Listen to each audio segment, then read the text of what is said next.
প্রথম ম্যাচে তার খেলা দেখে প্রশ্ন উঠে গিয়েছিল যে প্রথম একাদশে রাখা হবে কিনা। দ্বিতীয় ম্যাচে সব প্রশ্নের জবাব দিয়ে দিলেন ক্রিস্টিয়ানো রোনালদো। উজবেকিস্তানের বিরুদ্ধে জোড়া গোল করলেন পর্তুগালের হয়ে। তারপরেই তার বার্তা, আমি ফিরে এসেছি। সাংবাদিক বৈঠকে লিওনেল মেসিকে নিয়ে প্রশ্ন উঠতেই এড়ালেন রোনালদো। কঙ্গো ম্যাচে খারাপ খেলার পর তাকে কতটা কঠিন সময় কাটাতে হয়েছে তা উঠে এসেছে রোনালদোর কথায়। তিনি বলেছেন, খুব কঠিন, অন্ধকার একটা সপ্তাহ ছিল। মনে হচ্ছিল আমি যেন ফুটবল থেকে অবসর নিয়ে ফেলেছি, কিন্তু আমি নিজেকে শক্ত রেখেছিলাম, কারণ আমি সব কিছুর থেকে কঠোর পরিশ্রমে বিশ্বাস করি। আমি জানতাম সতীর্থেরা আমাকে অনেক সাহায্য করবে। কঠিন সময় ছিল, স্বীকার করতেই হবে, কিন্তু আমরা ফিরে এসেছি। আমি খুব খুশি।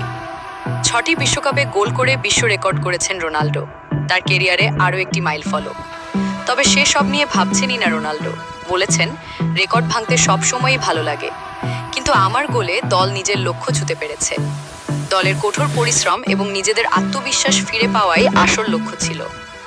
ভিডিওটি যদি আপনার ভালো লেগে থাকে তাহলে অবশ্যই একটি লাইক দিন, আপনার মূল্যবান মতামত কমেন্টে জানান এবং ভিডিওটি বন্ধুদের সঙ্গে শেয়ার করুন। নতুন নতুন ভিডিও সবার আগে দেখতে চ্যানেলটি সাবস্ক্রাইব করে পাশে থাকুন। ধন্যবাদ।